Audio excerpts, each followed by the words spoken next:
Laurent Gbagbo et Charles Blé Goudé libérés sous condition par la Cour pénale internationale. C'est l'information que nous avons appris à l'issue de l'audience de ce vendredi 1er février 2019. 15 jours après avoir été acquittés par la Cour pénale internationale où ils étaient inculpés de crimes contre l'humanité, Laurent Gbagbo et Charles Blé Goudé vont recouvrer la liberté.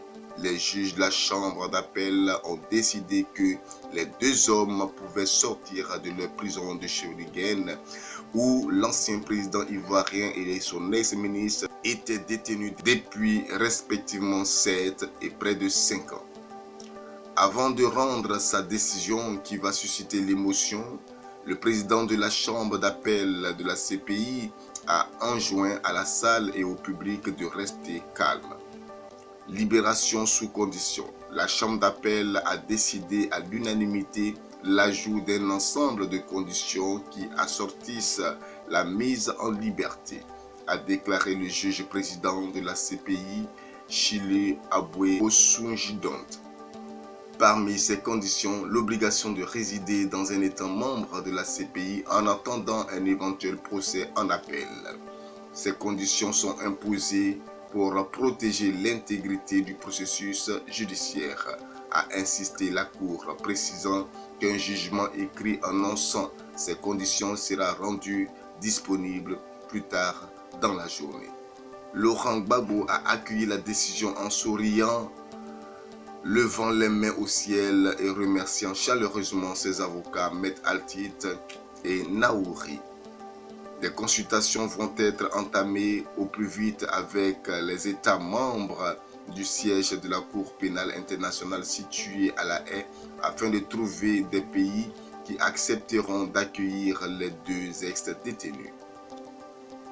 Il faut identifier un État qui sera prêt à respecter les conditions établies par les juges, explique Fadi El Abdallah, le porte-parole de la Cour pénale internationale. Entre-temps, il peut y avoir des accords intérimaires pour permettre à M. Gbagbo et Blé Goudé de bénéficier au plus vite de leur libération conditionnelle. Selon des informations, la Belgique a accepté d'accueillir Laurent Gbagbo, mais pas Charles Blé Goudé. Pour Bernard Oudin, c'est une étape avant une libération totale et son retour à Abidjan. Je n'ai jamais douté qu'il serait libéré, je n'ai jamais douté que ce procès se finirait ainsi, ni du rôle futur qu'il jouera en Côte d'Ivoire. On se réjouit forcément de sa libération, mais c'est une joie mitigée car le droit n'a pas été dit. La libération sous condition est un cadeau fait au bureau du procureur. Je ne comprends pas qu'on puisse imposer des conditions à une libération alors que la personne a été acquittée. Et puis personne ne nous a expliqué ce qu'étaient ces conditions exceptionnelles.